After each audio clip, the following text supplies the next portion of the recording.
Ezra chapter 6.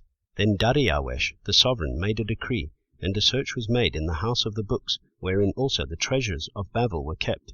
And at Achmetha, in the palace which is in the province of Media, a scroll was found, and this was written in it. In the first year of sovereign Koresh made a decree concerning the house of Elah at Jerusalem.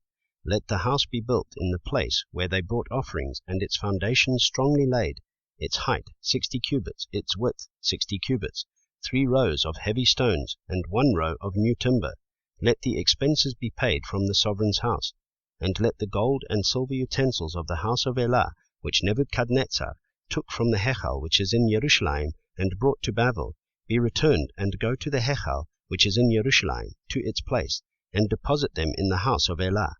Now Tattenai, governor beyond the river, and Shethar-Bozenai, and your companions, the officials beyond the river, stay away from there. Leave the work of this house of Elah alone. Let the governor of the Yehudim and the elders of the Yehudim build this house of Elah on its place. And I make a decree as to what you should do for the elders of these Yehudim, for the building of this house of Elah.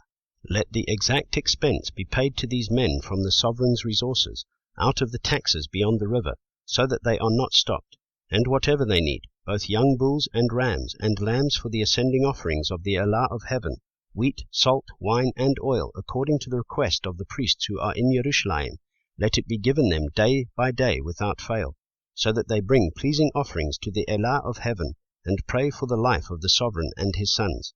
And I make a decree that whoever changes this word, let a timber be pulled from his house, and let him be impaled, hanged on it, and let his house be made a dunghill because of this. And Elah, who has caused his name to dwell there, does overthrow any sovereign or people who put their hand to change, to destroy this house of Elah which is in Jerusalem. I, Dariawesh, make the decree, let it be done promptly. Then Tattenai, governor beyond the river, Shethar-Bozenai, and their companions promptly did according to what Dariawesh the sovereign had sent. And the elders of the Yehudim were building, and they were blessed through the prophesying of Haggai the prophet and Zechariah son of Iddo. And they built and finished it, according to the decree of the Elah of Israel, and according to the decree of Koresh, and Dariawesh, and Artaxshasta, sovereign of Persia. And this house was completed on the 3rd day of the month of Adar, which was in the 6th year of the reign of sovereign Dariawesh. Then the children of Israel, the priests and the Levites, and the rest of the sons of the exile, did the dedication of this house of Elah with joy, and offered at the dedication of this house of Elah 100 bulls, 200 rams, 400 lambs, and as a sin offering for all Israel, 12 male goats, according to the number of the tribes of Israel.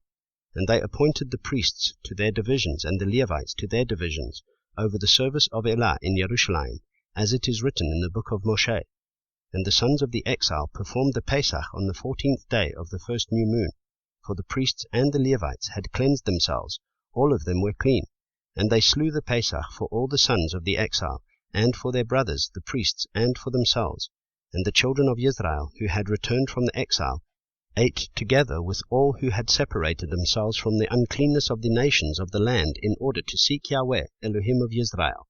And they performed the festival of Matzot 7 days with joy, for Yahweh caused them to rejoice, and turned the heart of the sovereign of Ashur toward them, to strengthen their hands in the work of the house of Elohim, the Elohim of Israel.